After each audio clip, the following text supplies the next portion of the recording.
Você está ouvindo o programa Segurança em Destaque, com o delegado Luiz Fabiano. Programa Segurança em Destaque, entrevista. Iniciando o nosso quadro Conversa com o Delegado. Hoje quem vai trazer a palavra é a doutora Rita de Cássia Leite Novaes. Já está na linha, doutora?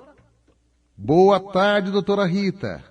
Boa tarde, tudo bem? Tudo, eu agradeço a sua participação, né? Até peço desculpa em razão não foi confirmado via o nosso amigo, né, o Rogério, mas faço questão de fazer parte dessa entrevista, né, e trazendo um pouco, né, da sua qualificação e falando um pouco das doenças autoimunes, né, que seria a matéria que iríamos trazer aqui.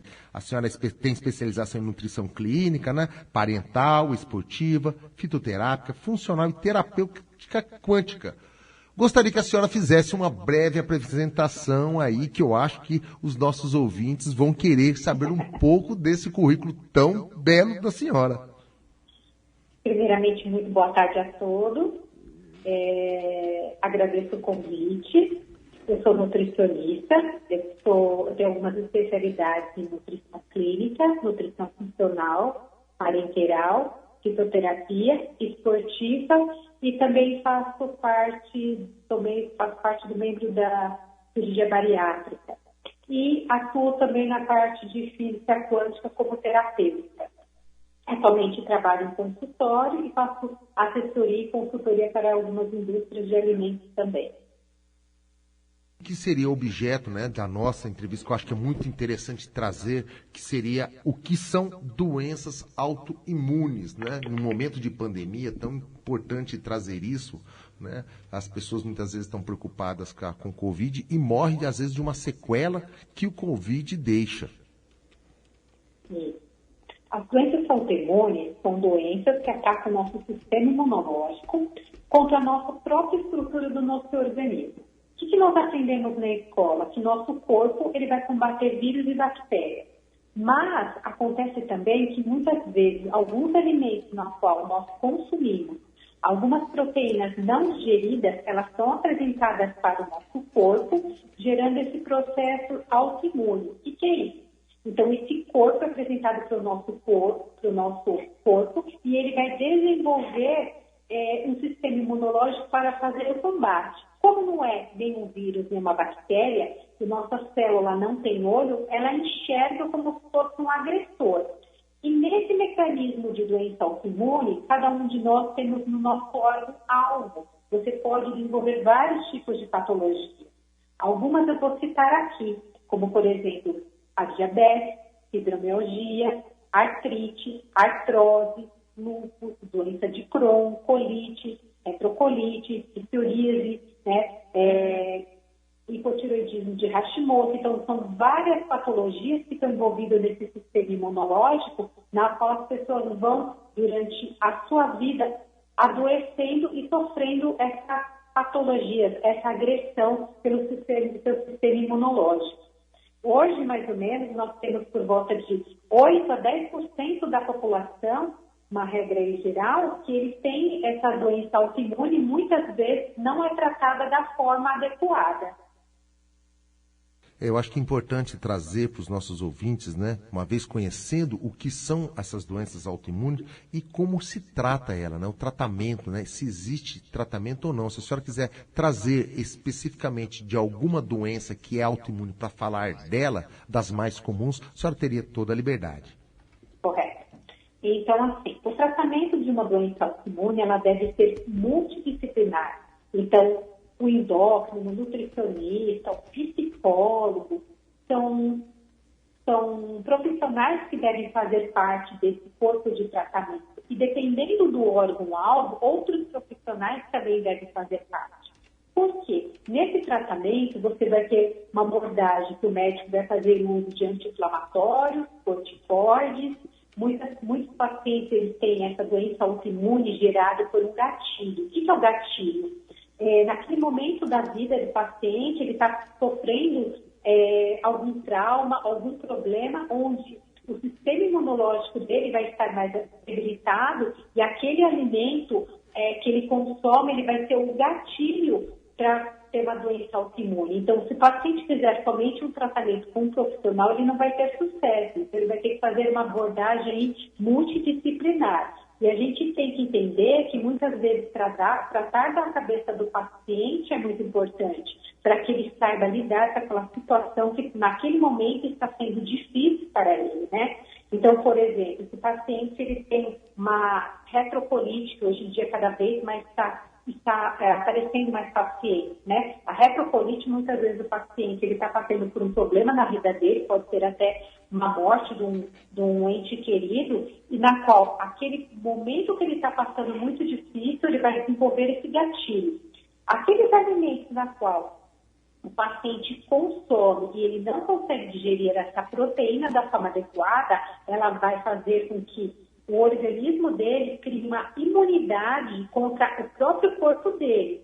Então, usar os corticóides, usar os anti-inflamatórios, cuidar da alimentação do paciente, e o que é muito importante, repor as vitaminas, é de grande importância. Se nós formos estudar a questão do intestino do paciente, todo paciente que tem uma doença autoimune, ele tem um processo inflamatório no seu intestino.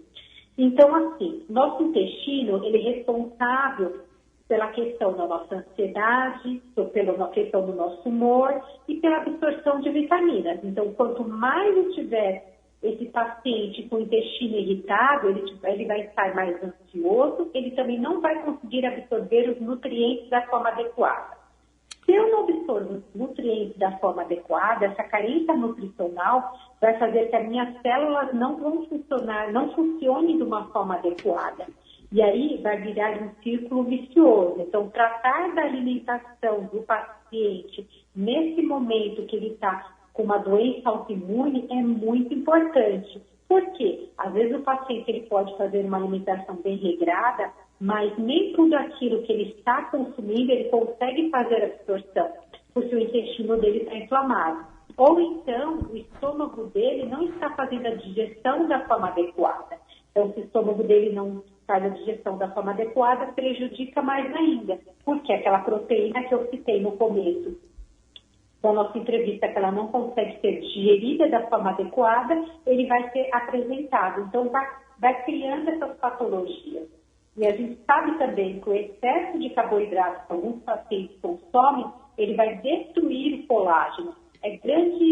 Grande parte dos pacientes que eles têm artrose ou têm artrite, nós temos inflamação nessa questão da articulação e nós vamos ter a degeneração por um erro alimentar, que muitas vezes pode ser um excesso de carboidrato ou até mesmo a carência, por exemplo, de um silício, de uma vitamina C. Então, o tratamento aí deve ser multidisciplinar e com ampla abordagem, fazendo sempre os exames dos pacientes para verificar onde está sendo a causa do problema do paciente. Eu acho que seria importante trazer, então, para os nossos ouvintes, quais seriam os sintomas de uma doença autoimune para que possa haver a identificação dela, né? Os sintomas vai depender muito do órgão-alvo. Por exemplo, se for uma pessoa com lúpus, geralmente ela tem uma vermelhidão na região da face, lembrando o formato de uma borboleta. Muitas vezes, se ela tem artrose ou artrite, ela pode ter dor na articulação.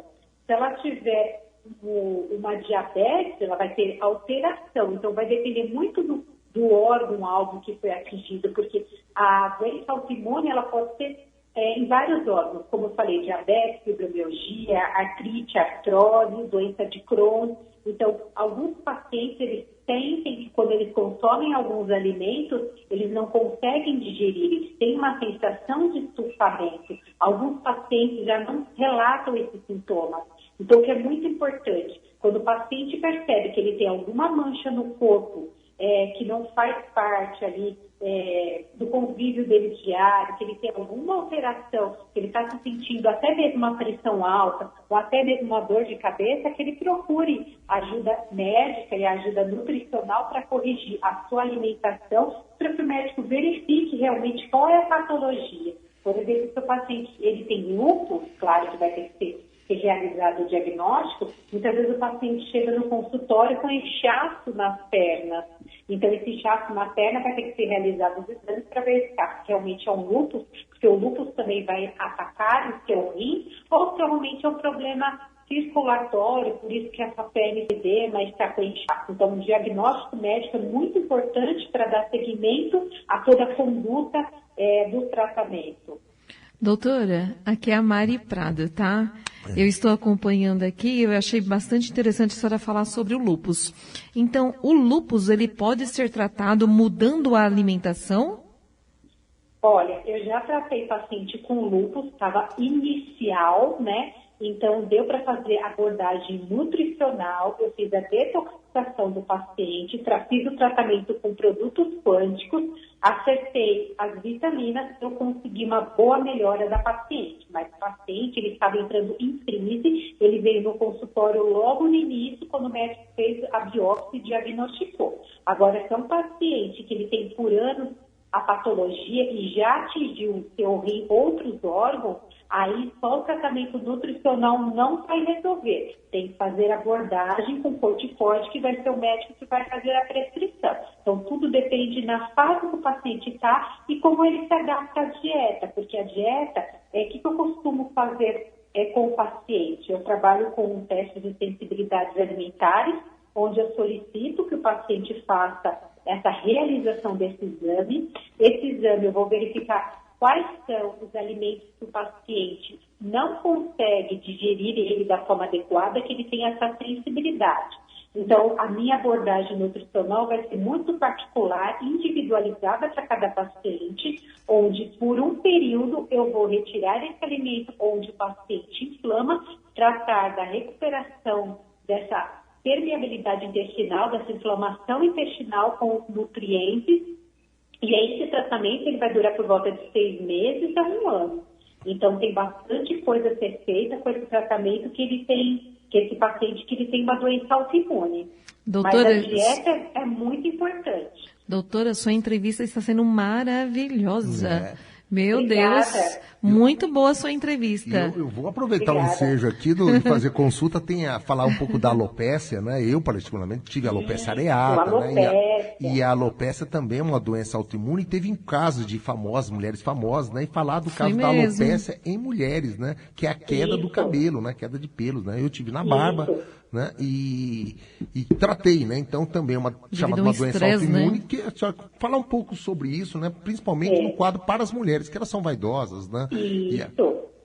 A alopecia também é um tratamento multidisciplinar, onde o dermatologista vai ser fundamental, o endócrino também vai ser fundamental, mas a abordagem nutricional é muito importante. Muitas vezes, não é uma regra, pode ser pacientes que têm a intolerância ao glúten, tá? A gente não pode aqui generalizar, porque eu não estou fazendo uma consulta individualizada, mas eu tenho muitos pacientes com problema de alopecia por problemas do glúten. Às vezes o médico solicita o exame para ver o glúten, pode ser a gliadina. A gliadina é um componente que faz parte dentro do glúten. Então, assim, fazer o exame de sensibilidades alimentares é muito importante para verificar realmente qual é o alimento o qual o paciente inflama. A gente não pode jamais generalizar, mas assim, a alopecia, sim. Eu tenho até pacientes que tinham dificuldade de engravidar, onde fizemos todo o processo para desinflamar a mãe e o futuro pai do bebê, e a mãe conseguiu engravidar. Por quê? Porque tinha alguns alimentos na qual ela tinha sensibilidade, ela não sabia, e aí tinha algumas alterações, inclusive hormonais, que faziam com que ela não engravidava, ou quando ela engravidava, ela não conseguia fixar essa criança no colo uterino. Então, é muito importante fazer essa investigação. Eu gostaria, então, até de complementar a pergunta, né, com relação a exames complementares, né? Hoje se fala em exame de DNA para tentar achar doenças futuras que a pessoa ter, né? Um Alzheimer, alguma coisa no futuro, seja um exame complementar no que diz respeito à doença autoimune e esse exame, né, de teste de DNA para ou saber dos seus antecedentes, dos seus antepassados, quer dizer, né, ou mesmo de doenças que a pessoa já começa a se tratar, né, numa determinada fase da vida para que ela não venha a desenvolver a doença no futuro, né? Seja um câncer ou alguma outra coisa. Eu tenho diabetes tipo 2 também, né, então... Hoje em dia existem vários exames, né? A única coisa que a gente deixa claro que é um exame particular que o convênio não cobre, mas vale a pena a pessoa se programar para ela estar investindo na própria saúde. Hoje nós temos painéis genéticos que nós conseguimos fazer o diagnóstico das probabilidades genéticas. O que tem que ficar muito bem claro é que quando a gente faz um exame genético, você tem uma probabilidade de 50%, não é que você vai ter. Vai depender da sua alimentação, do estilo de vida e como que você resolve os seus problemas na sua vida, para você acionar esse gatilho ou não. Então, a pessoa ela pode sim fazer uma prevenção através da nutrição, da adequação de nutrientes, para que ela previna. Eu tenho um teste que eu faço no consultório de painel nutrição, e aí eu faço, quando o paciente nasce, eu faço a retirada da saliva da bochecha do bebê. Esse exame demora uns 2 meses para ficar pronto, mas o que é bacana, você consegue verificar se ele vai ter problema ao consumo da proteína do leite, do glúten, como que ele vai metabolizar os nutrientes, e o que é mais importante, como ele vai detoxificar. Por que isso? Porque às vezes a mãe ela está amamentando, mas por algum motivo ela vai ter que voltar a trabalhar, ela não tem leite, e muitas vezes é introduzido leite para a criança. E a pergunta que não quer calar, será que aquela criança ela pode tomar o leite? Será que ela não tem uma dificuldade de metabolizar essa proteína do leite? Então, sim, se desde criança, desde o seu nascimento, nós conseguimos identificar essa sensibilidade, nós vamos fazer com que essas crianças não tenham rinite, sinusite, amidalite, azoosite. E até mesmo na idade adulta prevenir a artrose, porque veja bem, se uma criança no decorrer da sua vida, ela teve que tomar vários antibióticos, porque toda hora ela tinha otite, a gente sabe que destrói essa cartilagem. Quando se tornar um adulto e quando tiver a queda de hormônio lá pela volta dos seus 50 anos, vai ter uma artrose, uma artrite. Então, hoje em dia, a questão genética é muito importante que seja realizada. Vai ajudar muito no tratamento de vários tipos de patologias, até mesmo da prevenção. A pessoa só precisa encarar. O resultado, quando dá, eu deixo muito bem claro, é 50%. Não é porque deu que você vai começar a chorar. Não. Tem que agradecer que você teve a oportunidade de saber geneticamente qual a sua predisposição e vamos trabalhar em cima para evitar maiores problemas. Entendi. Doutora, uma pergunta também, a relação da doença autoimune com a baixa imunidade da pessoa. Isso, perfeito. Há uma relação entre elas? É tipo a herpes, né? A herpes sempre quando baixa a imunidade. Isso. Pergunta muito importante. Nós temos no nosso intestino, que nós chamamos de microvelocidade. Imagina pequenas ondinhas, como se fosse um pneu do carro. Conforme nós temos esses alimentos agressores, nosso estresse, nós temos uso de antibióticos e algumas medicações, essa ondinha ela vai diminuindo, então ela vai diminuir a área absortiva. O que a gente tem que entender desse raciocínio? Se eu diminuir essa ondinha como se o pneu ficasse careca, eu vou diminuir a absorção dos nutrientes. Se eu diminuir a absorção dos nutrientes, nós vamos verificar que são pessoas que têm o sistema imunológico mais defasado. E aí a gente tem que fazer uma suplementação, tanto na parte da alimentação como dos nutrientes, de uma forma adequada. Por quê? Porque essa pessoa não pode correr o risco de ela contrair alguma patologia.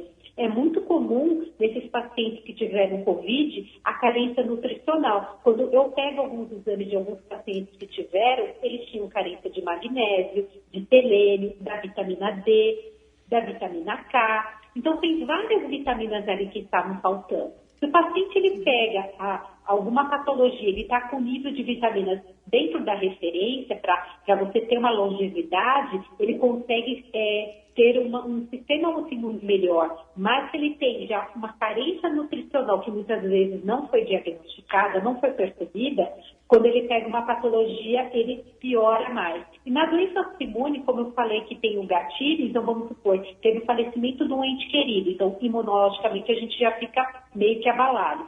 Quando eu fico estressada, quando eu fico nervosa, eu vou diminuir as minhas vitaminas. Veja, se ela já estava baixa, que eu não conseguia absorver, ela já estava baixa. Eu fui lá com o meu estresse diminuir mais ainda. Então, como ele já tem uma dificuldade absortiva, muitas vezes só a alimentação não consegue suprir a necessidade. Ou, às vezes, a pessoa também não sabe da necessidade nutricional dela e de quais alimentos ela deve fazer parte da composição.